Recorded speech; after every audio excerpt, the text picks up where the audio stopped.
Well, good afternoon, everyone, and welcome to the Columbus Metropolitan Club. It is good to be in your company as we look forward to another great forum. I am Matt Barnes, morning co-anchor of NBC4 Today and a member of the CMC Board of Trustees. Today's live stream is presented by the Emergency Response Fund of the Columbus Foundation in partnership with the Columbus Dispatch. We want to thank all of those who are supporting today's forum with a round of applause as well. And now let's get into this forum, which I think is going to be a real fun one. Apparently, they're all veterans of this, so this should be a hoot. The pandemic, of course, took its toll on Columbus, one of Columbus's favorite activity, I think, and no activity was more impacted than dining out in our city's restaurants. You know how hard that was. Because if there's one thing Columbus loves, it is the Cbus food scene for sure. And while takeout and some other innovative ideas kept many of these restaurants busy and let the patrons support their favorite spots during the pandemic, Columbus restaurants are now, you're starting to see they're full, right? They're poised for a major comeback. And with today's speakers, we're going to talk about that rebirth of the Columbus restaurant scene. So please help me welcome Rich Terapak and Steve Stover, co-hosts of All Sides Weekend, Chefs in the City on 89.7 NPR News. We have Jim Budros, a restaurateur and co-founder of City Barbecue, and our host, the incomparable Ann Fisher, executive producer and host of WOSU Public Media's All Sides with Ann Fisher. Looking forward to this conversation. You can learn more about each of our speakers also in today's flyer. But for now, Ann, take it away.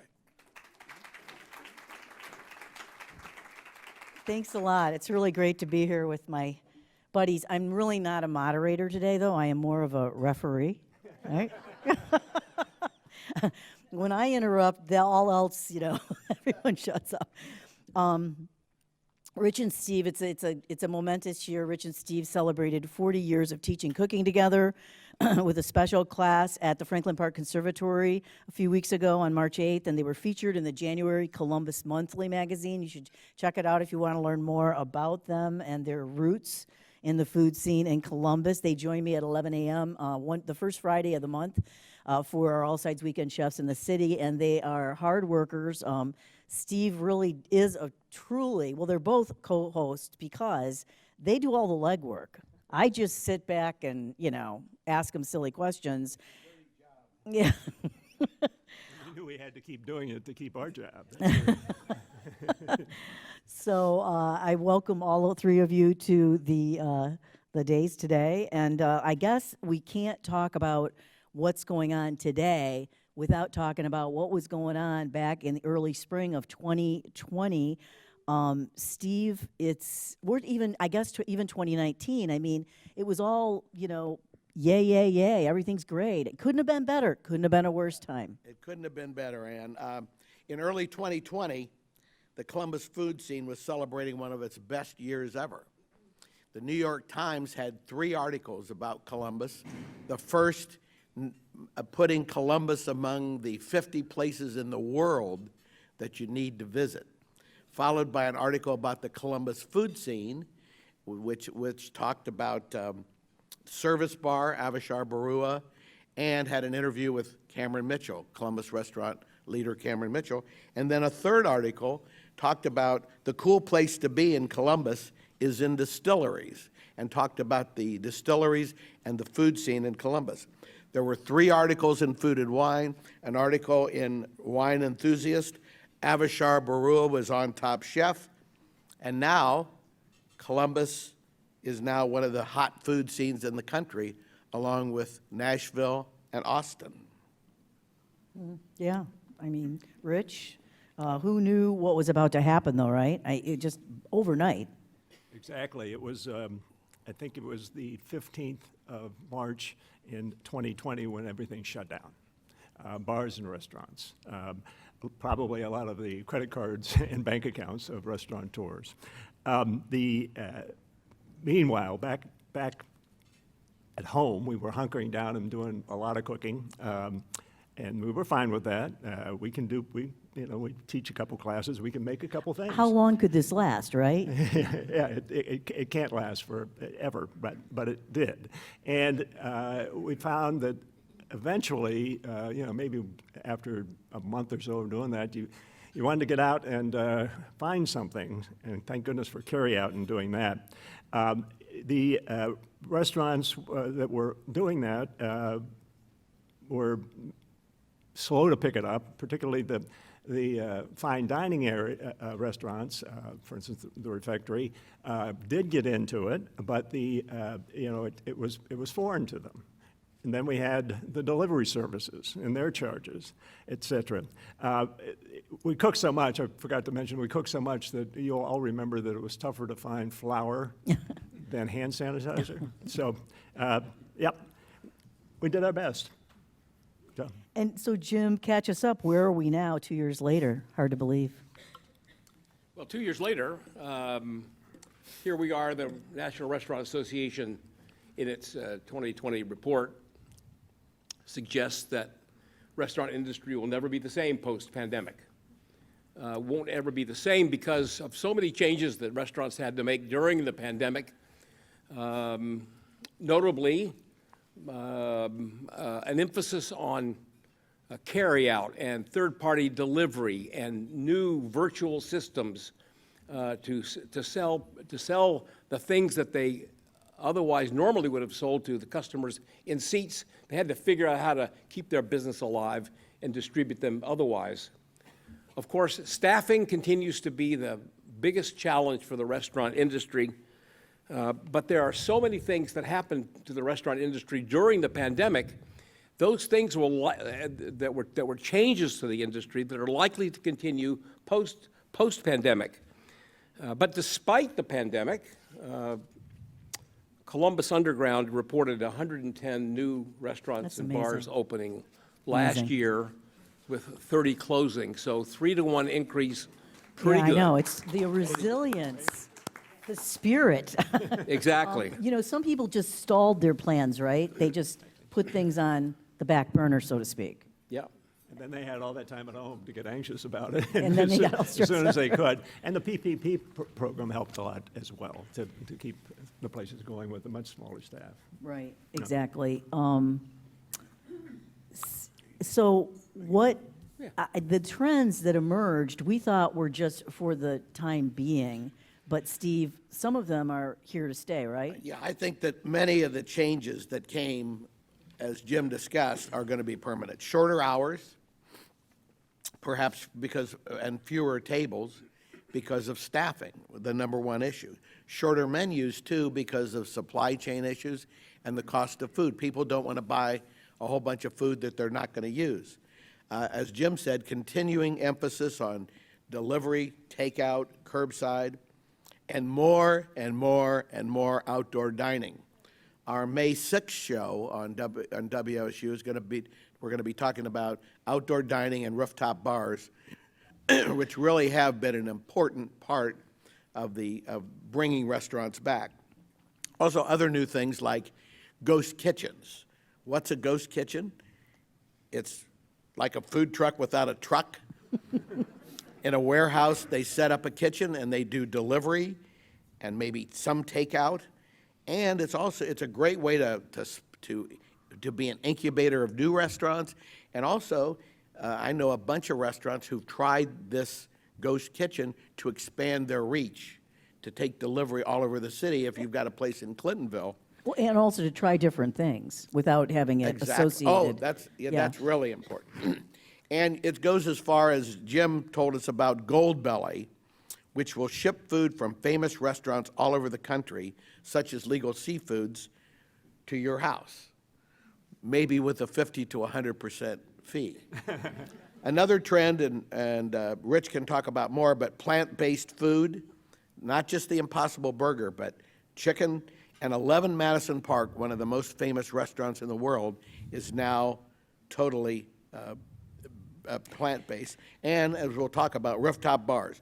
We now have more than 36 rooftop bars in Columbus, and more to come, and we'll talk about that on May 6th. Because they're outside, and you use them. What did the pandemic have to do with the increase in plant-based food? Just that they were trying something different and it stuck, or what? I don't know that it's related. Okay, Well, it just happened. In the case of 11 Madison, it's a political statement about sustainability Okay, and climate change and the sustainability of other than plant-based food. Sustainability for fishery, the extraordinary cost of raising beef and pork, the extraordinary cost increase in those of those products, Right. and the fact that a chef wants to be inventive. It's easy to put a piece of steak on the frying pan.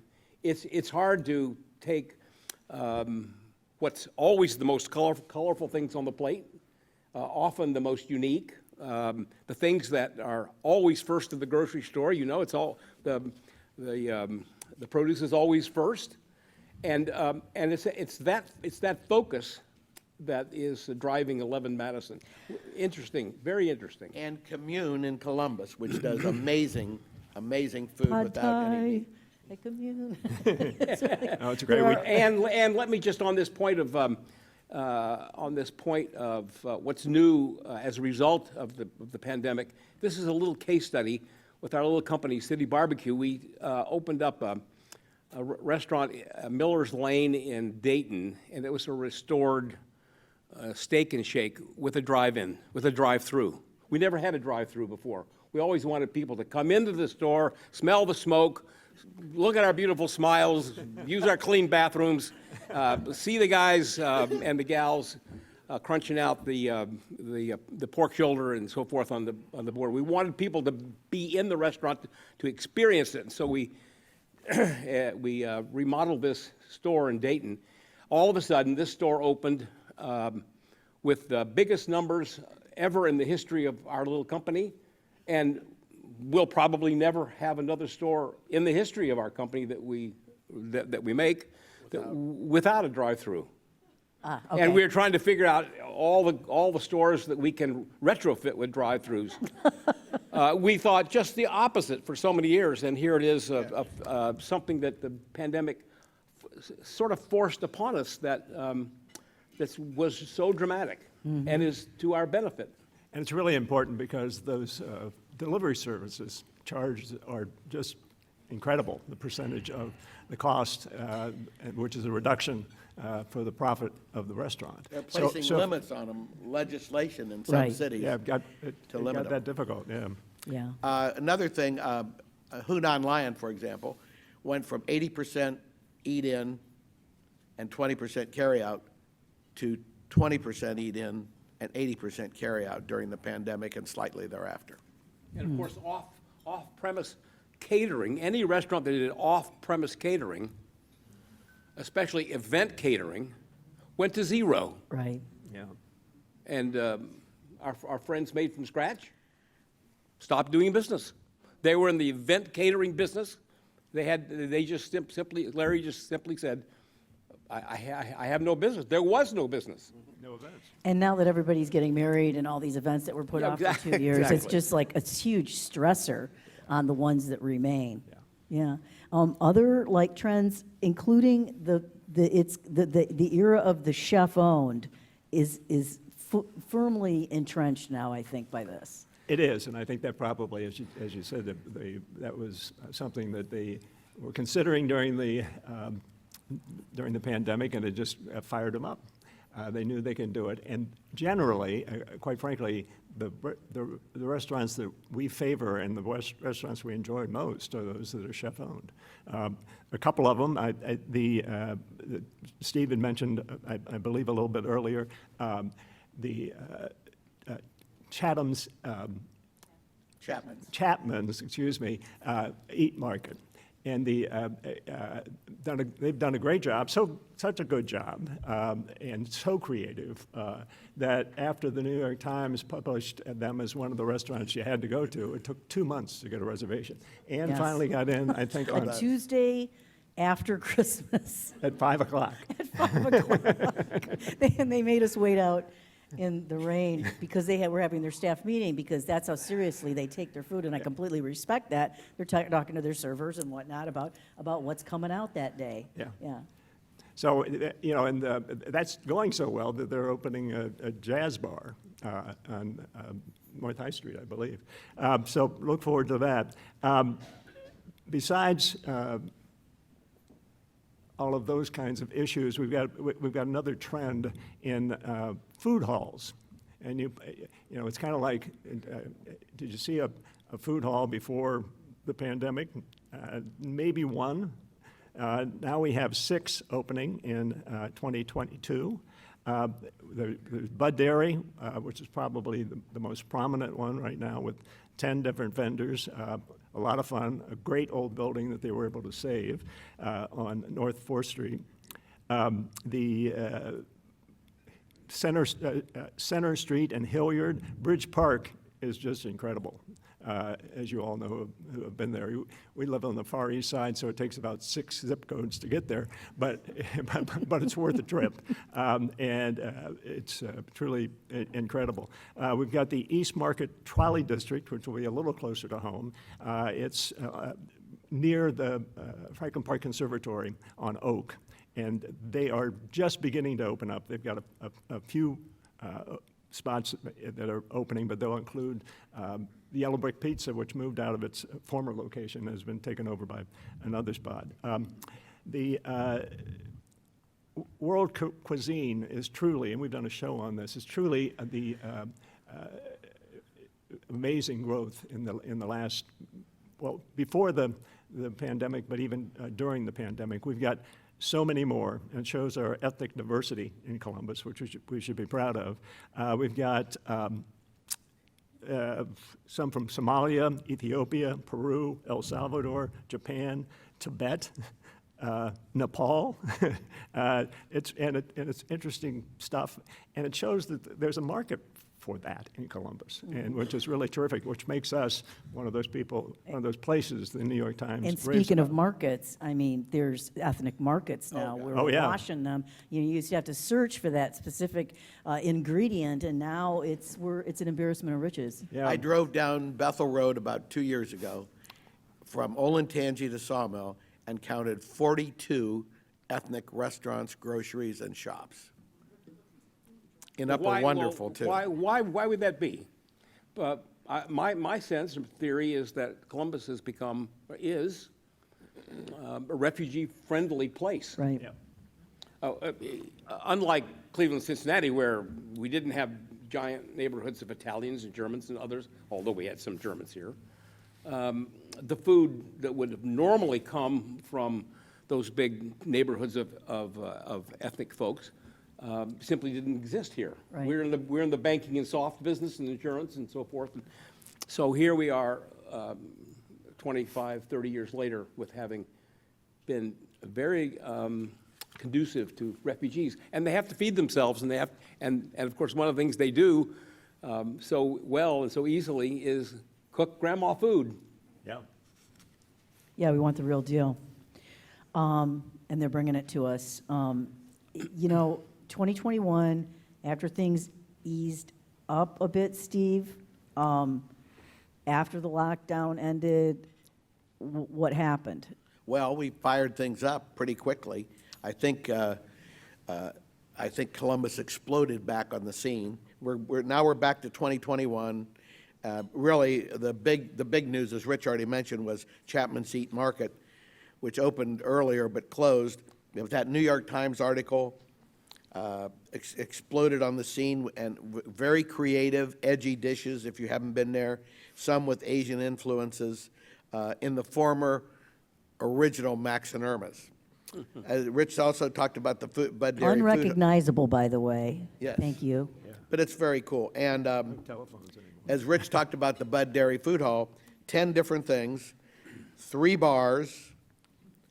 It's a big food hall with several bars on the lower level. It's got a rooftop bar, and then 10 different things, something for everyone. And it has a parking lot. A small one, but you got to be there at 4 o'clock for the blue hair special because, but by 4:30 it's But you get home in full. time for Jeopardy, so it's But you okay. got, Steve's in the know. Well, parking is a big deal, and Yeah. a restaurant that sort of suffers from parking, although they've semi-solved it, is the new restaurant called Place, P-L-A-S, sort of a take on the French cooking term called mise en place, putting things in place is what you do before you cook. And Place is in the spot at Fifth Avenue, almost to High Street, where the restaurant called Table was, right across from where Avishar was before, the service bar. Yeah. Service bar. Which sort of, I think, is their overflow parking lot. We were there a few weeks ago. It was named #1 in Columbus last year. It's pretty good food. It's, I would say, rustic and great flavors. That's what's notable about, what's the chef name? Jamie George? Jamie George. He used to be at Jamie George, Cucina. that's right. Yeah. Yeah. And For a long time. at Columbus Underground's #1 new restaurant of the year. Yeah, and then of course in the short north we had a couple of steakhouses come. Gala Park Steak came, the team at Fireproof, and then Urban Chop House came and went, became Chop House. We barely knew ya. 614, but No videos. Actually, the short north is just about as hot as it can be, and we'll talk about some new places, especially one at the very southern edge of the Cap, in just a minute. Yeah. Rich, you wanted to talk about Ghostwriter Public House. You Yeah, talked there's about some it that on the air a little bit. deserve a drive. There's one in Johnstown called Ghost Rider Public House. It's in the middle of Main Street. It's a very chic little restaurant. The former chef at Lindy's started it, took along a bunch of the staff. It's worth a trip. They serve a lot of local farm items. The beef and pork are all sourced locally. They have Copia farmed eggs and black radish creamery cheeses. And it only takes about 25 minutes from home. It's worth And the you're drive. on the east side. I'm on the east Yeah. side. It's only 4 zip codes. The other one that is worth a drive is out in Granville, just on the western edge of Granville, so it isn't too much of a trip. Go out 161 and you can be there in a hurry, is Ray Ray's Meat and 3 in Granville. James Anderson, who is the uber popular food truck guy with Ray Ray's Hog Pit, this is his first brick and mortar store, restaurant, and he's doing a great job. He brought on board a truly terrific chef, Bill Glover, who used to be at the Hilton downtown, and they're doing a lot of meat and 3 dishes. It's kind of a southern thing where you order your protein, it's probably barbecue, or fried chicken, and then you get side dishes. Again, comfort, mac cheese, slaw, collard greens, beans, and pudding. Gotta have the pudding. Yeah, a neighbor of mine went out there, I think it was on a weekend, and because the students were out on spring break, their personnel was very low, and they weren't serving lunch at the time. Another example of, some of these places are having to choose between lunch and dinner, and obviously dinner with the alcohol involved is Yeah. gives you the margins you're looking for, I suppose. And I think the staffing at Ray Ray's probably relies on students. Right, So, exactly. don't go At Denison, yeah. during spring break or summer. The other thing we ought to celebrate, which is just around the corner, and it's not a drive, is White Castle had its 100th year anniversary. That's something. And it's Steve's goal to eat 100 White Castles by the end of the year. Dubious. In more ways than one. The true meaning of COVID-19. I don't know. Steve, what else? Couple quickies, yeah. North Market Dublin, another which has about 7 or 8 different things. They've got a nice happy hour, bottles at $5 over state minimum. There's another lobster place, coastal and local seafood. Gallows Pizza, Pit Barbecue, Dos Hermanos, the wonderful Mexican restaurant at the North Market, has an outlet there, and Rockbell Tavern, the wonderful Belgian brewery in Lancaster, has a restaurant here on South Front. They changed their format, and they now are doing pizza, which I think is good for the neighborhood, but pizza and pairings, where they'll pair it with their wonderful Belgian beers and a curated wine list. El Segundo, that means the second. It's a Cameron Mitchell's Mexican concept, but it's the second Cameron Mitchell restaurant in that location, replacing That's the short-lived Harvey and Ed's, the delicatessen. It's also the space of one of our favorite restaurants of all times, the legendary Rigsby's. So that's another new restaurant, and again in 2020. Well, Before we move on, because there's more than just restaurants, there's all kinds of things affected by this, but I think that the smaller menus are one of the best things about the changes, because I'm one of those people, my fantasy is to go to one of those cuisine trips in southern Italy or something where they tell you what you're having. That's my fantasy. I can't stand those giant menus, you know. It's like what word's the first word you see? That's the one I go and that's what I pick. I think having that smaller menu, there's so many benefits to that. It's better. It's you know. What do you think? or you could do what we did the first time we went to Rigsby's. We simply, the four of us, four couples, ordered everything on the menu. We didn't want to make any choices, so we didn't. But of course, one of the themes pre-pandemic and into the pandemic is the idea of a fixed price menu, something that helps the kitchen manage their food cost, manage the waste, and provides the diner, as you say, Ann, with a straightforward decision of no decision. Right. Yeah, that's my idea of a good time. Yeah. And you get what the chef thinks is the best on his mind that day, which is good. Right. Jim, so Carfany's Italian Market and Restaurante opened? Yeah, it's not exactly a restaurant, although there's a restaurant in there and a bar. Carfany's moved from its original location to Polaris.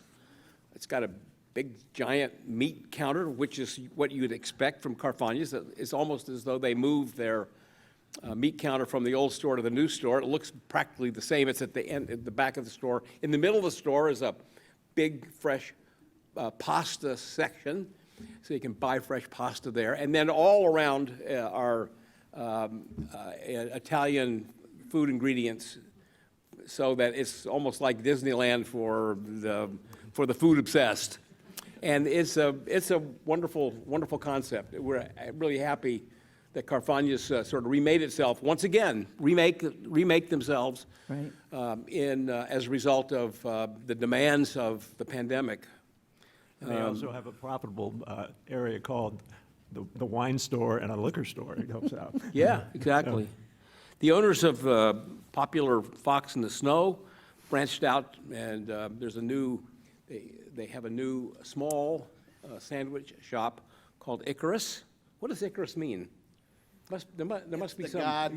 It's the god of the god of pastrami. No, I don't know. The guy that flew too close to the sun. Yeah, the one that gets too close to the sun and his wings melt off or something. And speaking of sandwiches, there's a fellow started a company whose small restaurant, actually not a restaurant at all. You have to sit in the hallway of the building just across from the hockey arena, called Wario's Beef and Pork. Wow. These are sandwiches. If I say they're this big? Mm-hmm. Yeah, they're this big. You need to split it, but it's a great Philly style sandwich, and I thought that you could eat one, but you can't. No. I don't know But you about tried. I did. Steve. It was before the James Taylor concert, and I bought two, and Mary couldn't finish hers, so I had to finish mine. And we have a friend named Jim Budros who had a wonderful pizza shop out in Bexley called Anthony's, that started a pizza shop called Papa Giorgio's, and he's on Bethel, and he started a new place. I haven't been to the new place. Is the new place open? Yes. Is it? And he's expanded from pizza to a broader menu? You're right. They have pastas and salads. Yeah, And it's good. It's good. He's a good guy. And then we've got a couple new places. You know, Italian cuisine has always been popular in Columbus, and Polino's Pizza, Vinnie and Christina Polino, transformed the former yellow brick pizza that was located was located, and they are now located at 245 King Avenue.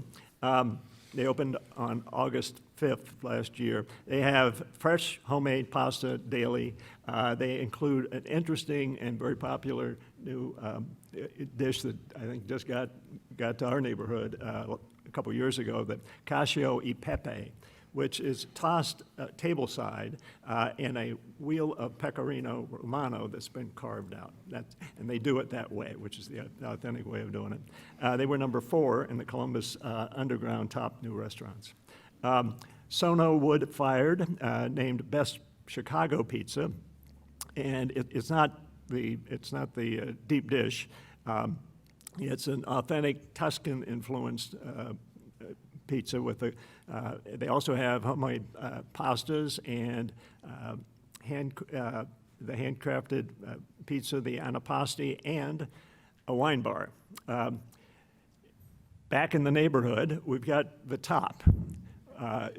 And you can walk in the restaurant and it's 1950 and Connie Stevens is singing someplace in the right. It's a great spot, and it has been since 1954. They added a huge new outdoor dining area. It's a patio, but it also can be somewhat enclosed, so it's usable in this kind of weather or colder weather. It's worth the trip.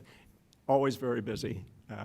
Make sure you get there early or put a reservation in early. But I heard a great story about that. My friends who had been there somewhat recently. It was right after Joe Burrow got his signing bonus.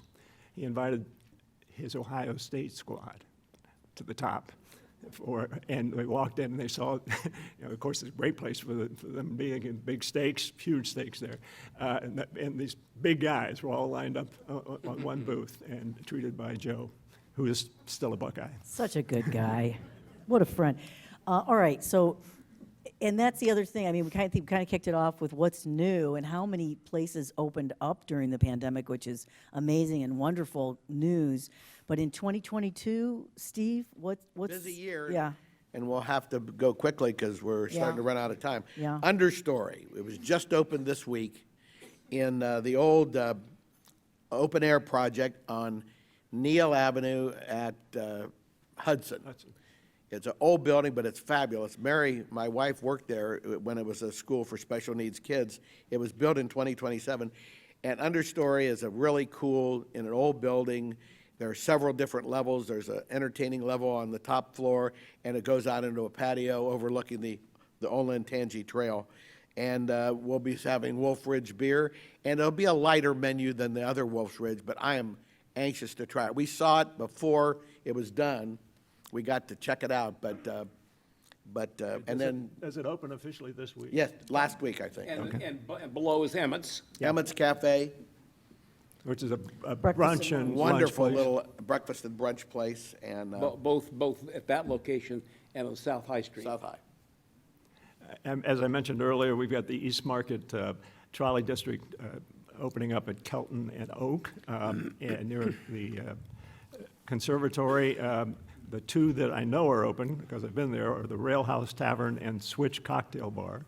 But they also have a Butcher and Grocer, which is expanding rapidly, also opening in New Albany, I believe.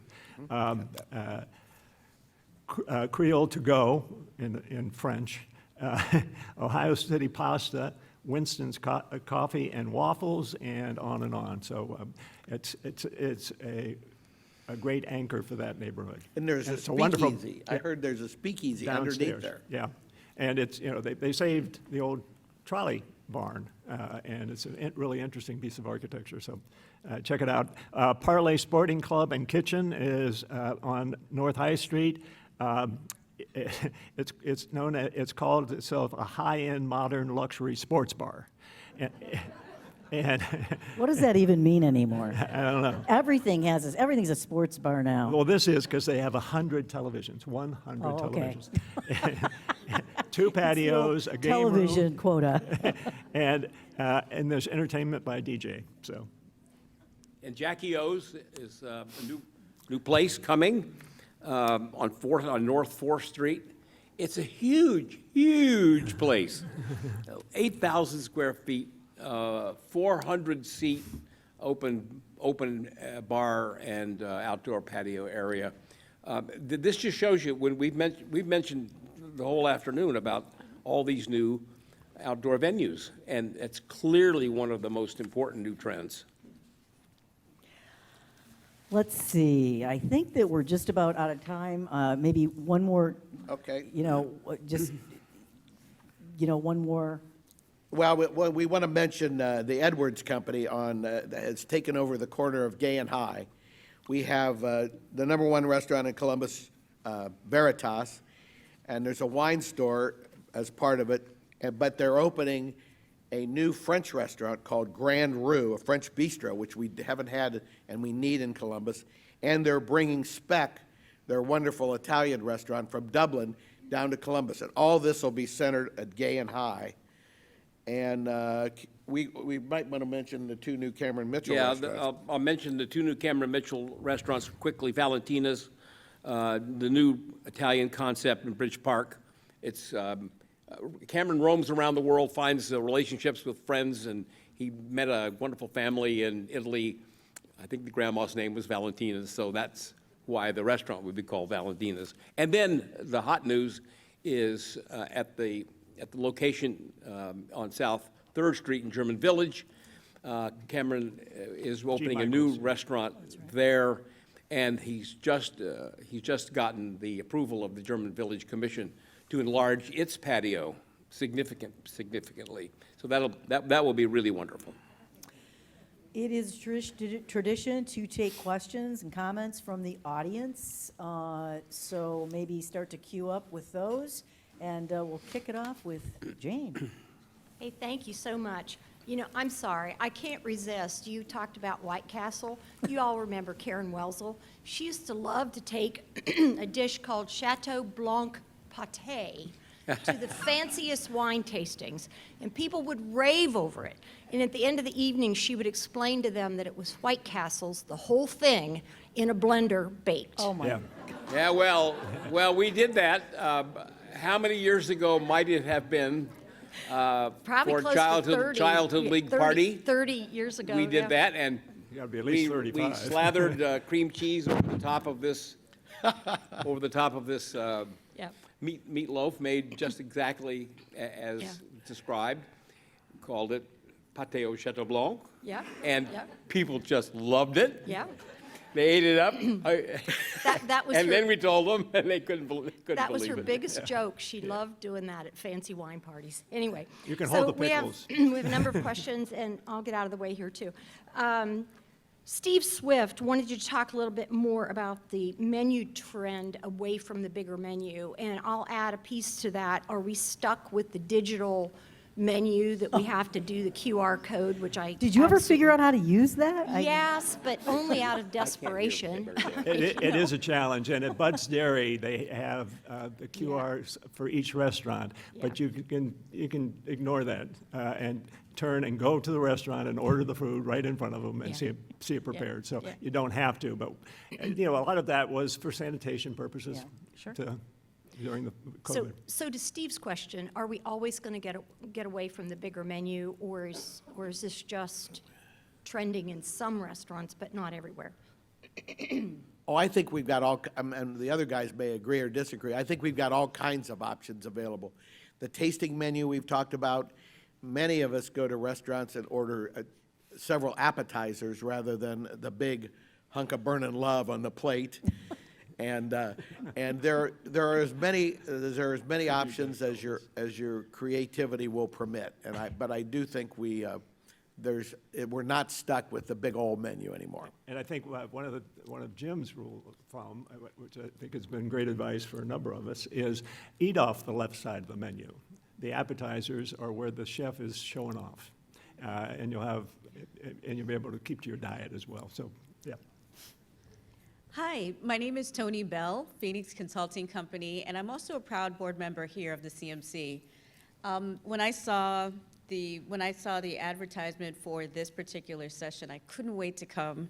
And in my mind, the whole drive here, I was going, food, glorious food. And That's a good who. so I hope that gives me, enough time to say that, one, I love City Barbecue. I have the app. I accept all coupons from the co-founders. My favorite location for City Barbecue is the one in Newark because there's something that they do to make the meat, the ribs more tender than any of the other locations. So, make sure they start talking to each other because it is a 45-minute drive for me there. The next thing That's our only is, other location with the real drive-through. yeah, I don't mind going in because they're so kind and amazing. And I don't mind the drive. I just want all of the, I want them all to just be as tender. Somebody's putting their foot in it up there in Newark, and I appreciate it. And that's a colloquialism in the Black community. That means if you put your foot in it, that means it's amazing, like grandma, it's good. It's some ingredient that you don't care what it is, you just are glad it's there. So the next thing I would say is I was really impressed when you were talking about the different restaurants, and especially ethnic restaurants throughout Columbus. I highly encourage you to go to the Royce, which is at Polaris, Super Chef, which was started by some young people that went to East High School, and What the Waffle. And another self-promotion is I'm a big fan of Pistachio Vera. So coupons. Yeah, I have this dream like Good Ann genes. Fisher does. Yeah, right? I've got this dream like You're my Ann new Fisher best does, friend. that we'll have maybe some big coupon thing where everybody get like a basket full of all the restaurants in Columbus, and we get to raffle it off, and maybe I'll win. Oh, man. So, yeah, so my question, oh yeah, I do in fact have a question. So post-pandemic, I am thinking about, so something I appreciated about the pandemic is that people paid more attention to the cleanliness of things, right? So if you go to a restaurant during the pandemic, you sit at the booth, they sanitized it really well so the rice from the kids before you isn't in the booth. What do you think can be done to encourage, right, that attention to detail of, gone are the days where I want to see the dirty rag come out of the bucket and slosh all over the table, Yeah. and bada boom, bada bing, it's clean. It's not. So I think that I'm seeing that happen with customer service, right? So you guys are doing a great job promoting all these great restaurants, but I can say as a customer on the other end, sometimes what I'm experiencing outside of your restaurants and Cameron Mitchell's, sometimes it just feels lackluster on the attention to detail. Prices are going up and we really care. So what do you think is going to happen?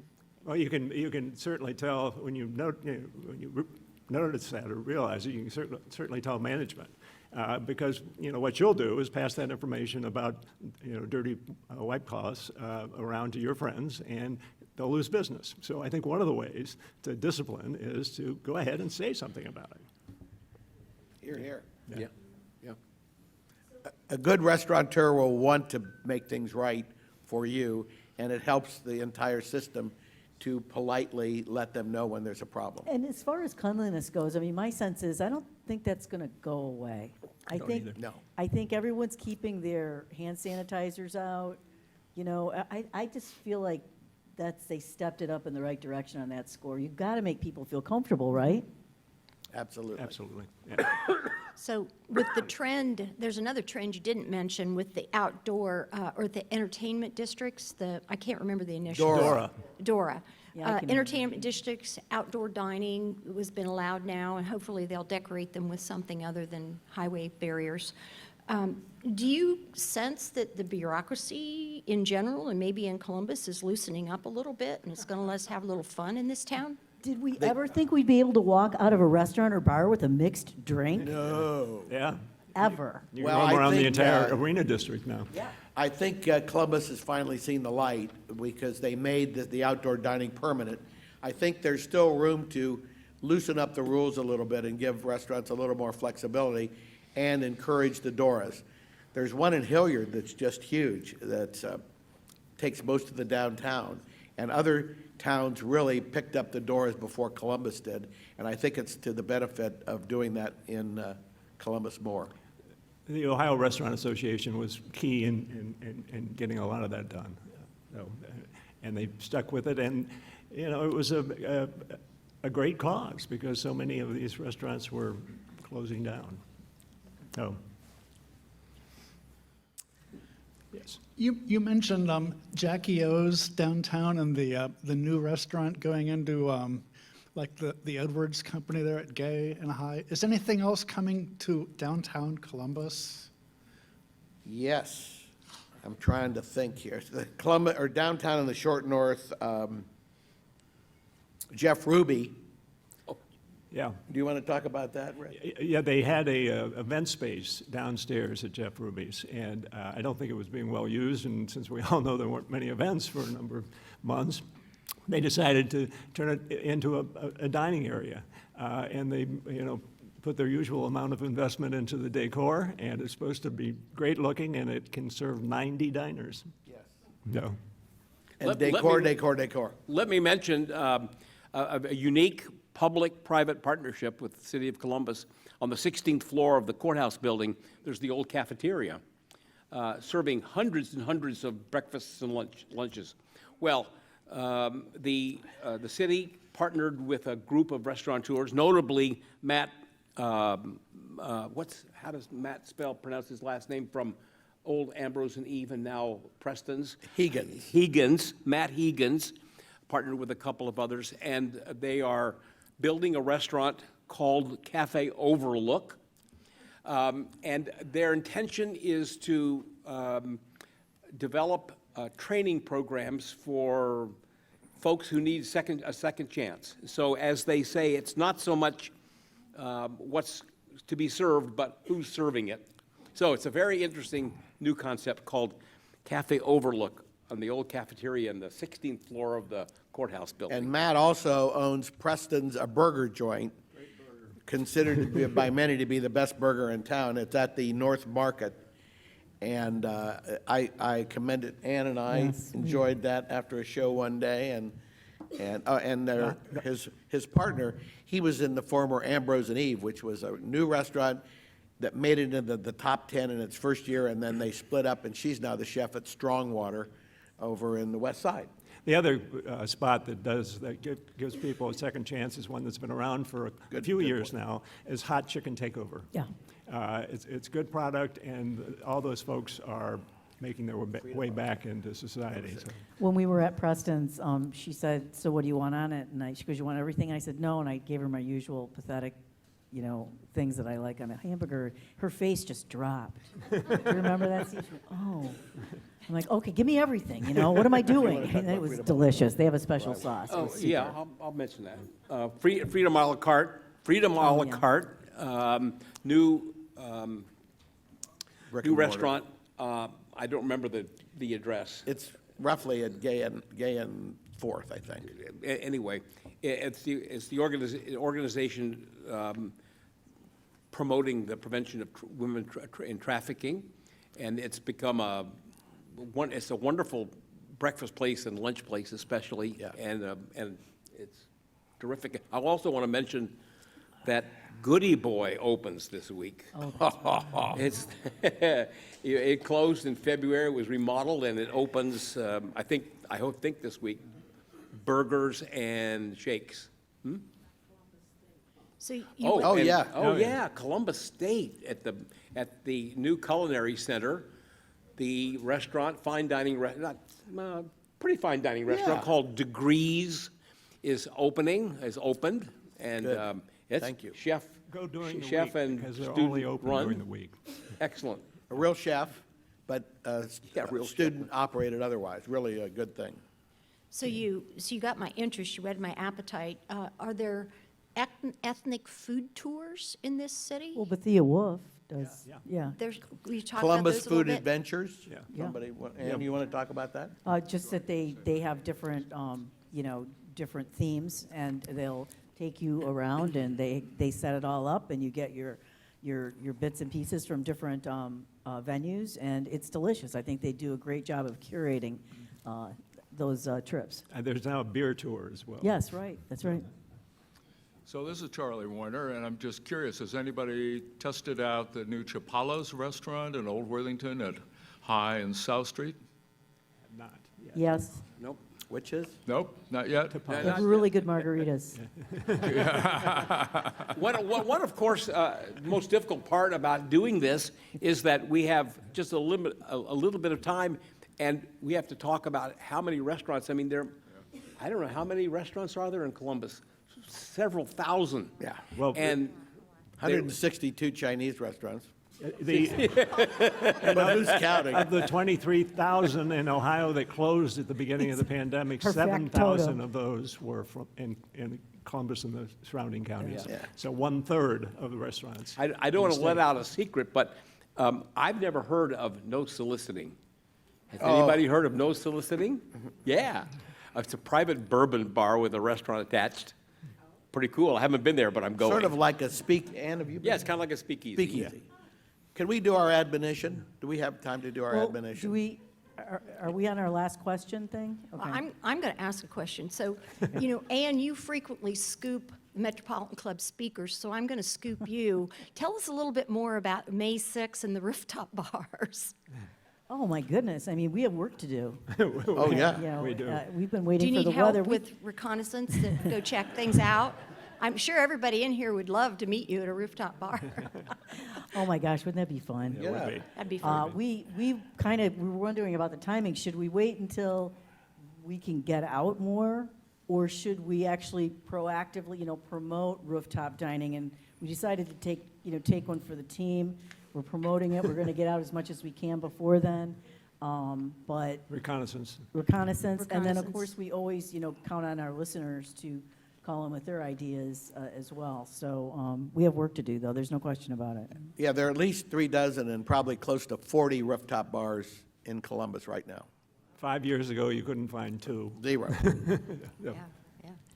So, sure, go ahead, close it out. We've got- Okay, so, during the pandemic, it's been hard to get out. Everyone's had a hard time. I kind of got used to it. I don't like takeout.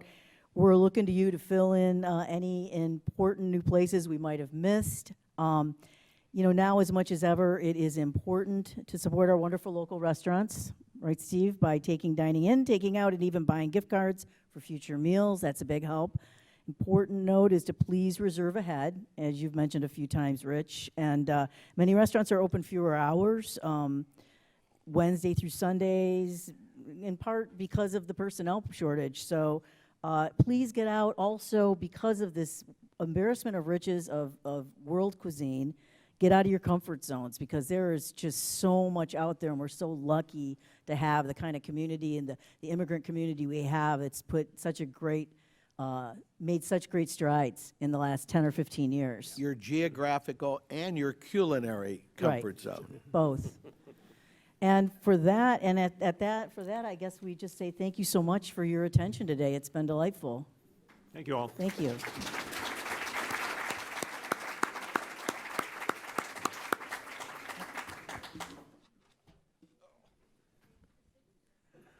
Well, I don't know about you all, but I'm, even after eating lunch, I'm still hungry.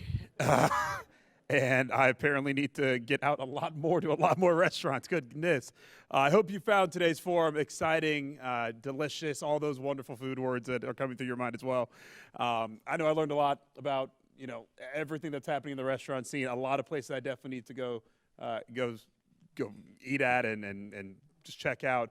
And it's just cool to see how much we're still thriving despite the pandemic. This city has always been a hidden food scene, but it's not so hidden anymore, which is, I'm noticing, 'cause a lot of my friends have ideas about where they want to go in Columbus. I don't even know the place, so I have work to do as well. Yeah, I know. Now you gave me too many, though. That's the issue.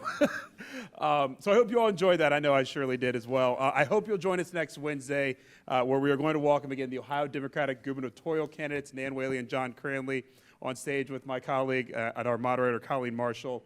I want to thank all of our online viewers who watched, as well as the Emergency Response Fund of the Columbus Foundation, and presenting our live stream in partnership with the Columbus Dispatch. Special appreciation to our speakers. We had a good time with them. Rich, Steve, and Jim, thank you so much. Ann for moderating. A big round of applause to them. And a big round of applause for yourselves. Thank you for joining us. We cannot do this without you. The Columbus Metropolitan Club loves the conversation. We want to keep it going. So we hope you'll join us next week or a future forum to come. But for the rest of the day, enjoy the rest of your Wednesday. Hope you stay dry. And get out there, start eating.